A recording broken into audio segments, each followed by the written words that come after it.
আমাদের দেশে কেউ মারা গেলে 40 বা জমাত খাওয়ানো হয়, এটা জায়েজ আছে কিনা? ভাইরা আমার, বাংলাদেশের সবচেয়ে শক্তিশালী বেদাত হলো এই বেদাত। এর চেয়ে বড় শক্তিশালী বেদাত এদেশে আর নাই। এই ঠিক ঠিক বলা মানুষ বহু লোক আছে জমাত খায় বেড়ার। এই বরগুনার আমাদের অফিসে কিছু স্টাফ আছে, বরগুনার 2-3 জন আমার পরিচিত। তো এরা, আমি শুনছি যে তাদের একটা গ্রুপ খুলছে, তারা ফেসবুকে না যেন হোয়াটসঅ্যাপে গ্রুপ খুলছে, জমাত খাওয়ার গ্রুপ।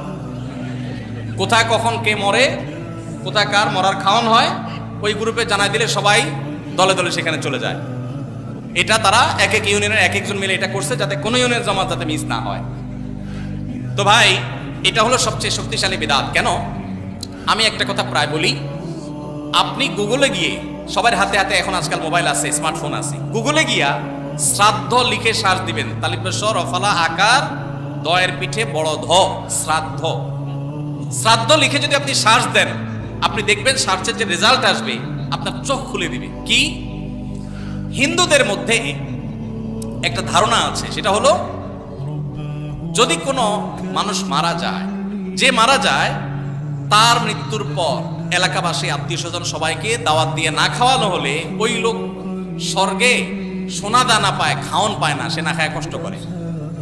এই জন্য ওই লোকের জন্য যে খানা দানার আয়োজন করে, ওই অনুষ্ঠানের নাম হলো শ্রাদ্ধ।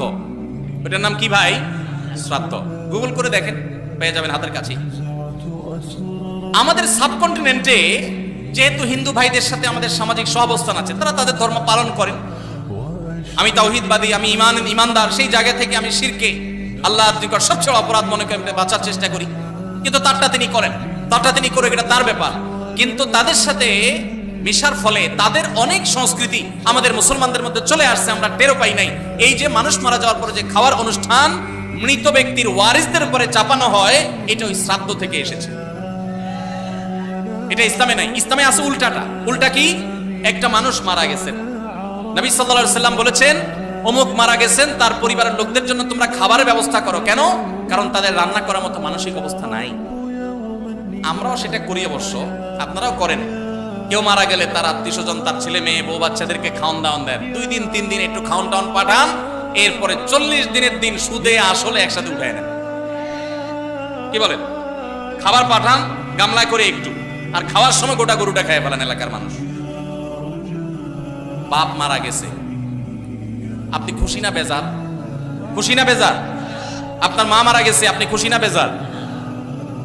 যদি বেজার হন, খাওয়ানোর যত অপশন আছে, খাওয়ানোর যত উপলক্ষ আছে মানুষ খাওয়ানোর, এটা খুশি হয়ে না বেজার হইয়া?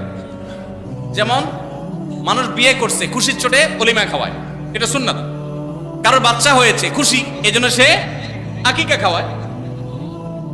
কারোর ছেলেটা পাস করছে, সে খুশি হয়েছে, এই জন্য সে আটার দলা খাওয়ায়, মিষ্টি খাওয়ায়। কিন্তু আপনার বাবা মারা গেছে, আপনার তো মনের কষ্ট।